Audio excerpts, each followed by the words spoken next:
എല്ലാവരും ഇങ്ങോട്ട് നോക്കിൻ. പ്രത്യേകിച്ച് ഞാൻ വരുന്നതിന് മുമ്പ് തന്നെ ചോദിച്ചു ആരൊക്കെ ഉണ്ട് എന്തൊക്കെയുണ്ട്. നമുക്ക് സന്തോഷ് പണ്ഡിറ്റുണ്ടെന്ന് പറഞ്ഞു. അവൻ എവിടെ എപ്പോൾ എങ്ങനെ വരുമെന്ന് ആർക്കും പറയാൻ പറ്റില്ല. അതാണ് എന്റെ അരുമശിച്ച്. ഞാൻ ഇതുവരെ സന്തോഷം കണ്ടിട്ടില്ല. കാരണം ഇത് ഒന്ന് കണ്ടിരിക്കേണ്ട ഒരു മുതലല്ലേ. ആരാധകരെ കണ്ട സന്തോഷിന്റെ ഏറ്റവും വലിയ പ്രത്യേകത എന്താന്ന് പറഞ്ഞാല് എന്തും ചെയ്യാനുള്ള ധൈര്യം. ഇതൊക്കെ എന്തും ചെയ്യാനുള്ള ധൈര്യം. തൊലിക്കട്ടി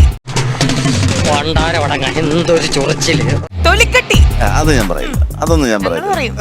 ആണോ? വടക്കം വീരഗാഥയിലെ മമ്മൂക്കയുടെ റോൾ കൊടുത്താലും സന്തോഷം ഓക്കെ എന്ന് പറയും. കിരീടത്തിലെ ലാലേട്ട് അഭിനയിച്ച റോൾ കൊടുത്താലും ഒരു കാര്യങ്ങളും നോ പറയത്തില്ല. എന്തോ കുത്തി പറയുന്ന പോലെ എനിക്ക് ഫീൽ ചെയ്യുന്നുണ്ട് കേട്ടോ. ചാനലിലൊക്കെ വന്നു കഴിഞ്ഞാല് പുള്ളിക്ക് പുള്ളിയുടേതായ അഭിപ്രായങ്ങൾ വളരെ വെട്ടിത്തുറന്ന് പറയുന്ന ഒരാളാണ്. ലോകത്തുള്ള എല്ലാ ഗവേഷകന്മാരും സമ്മതിച്ചിട്ടുള്ള നഗ്ന സത്യമാണ്. അതിനി കറക്റ്റ് ആണോ കറക്റ്റ് അല്ലെന്നൊന്നും പുള്ളി ചിന്തിക്കാറില്ല. അതങ്ങ് പറയുകയാണ്. എന്നിട്ട് അതായത് മറ്റുള്ളവർക്ക് അത് സ്വീകാര്യമാണോ അല്ലേന്നൊക്കെ ഉള്ളത് അത് വേറെ വിഷയം. ഞാൻ പറയുന്നത് ഇറ്റ് ഡിപ്പെൻസ്. എല്ലാവർക്കും ഒരു കാര്യത്തിന് എല്ലാവർക്കും ഒരേ അഭിപ്രായം ഉണ്ടാവണം എന്നില്ല. കറക്റ്റാണല്ലേ? Very true. Take an example. അല്ല സാർ, ഒരു എക്സാമ്പിൾ ഞാൻ പറയാം. ഇപ്പോ ഇന്ത്യയും പാകിസ്ഥാനും തമ്മിലൊരു യുദ്ധം നടക്കുകയാണെങ്കിൽ ഇപ്പൊ ഒരു 100 പാകിസ്ഥാൻ്റെ ആൾ മരിച്ചുവെങ്കിൽ നമുക്ക് സന്തോഷമായിരിക്കും, പക്ഷെ അവർക്ക് ദുഃഖമാണ് വരുന്നത്. ഒന്നും മനസ്സിലായില്ല എന്താണ്.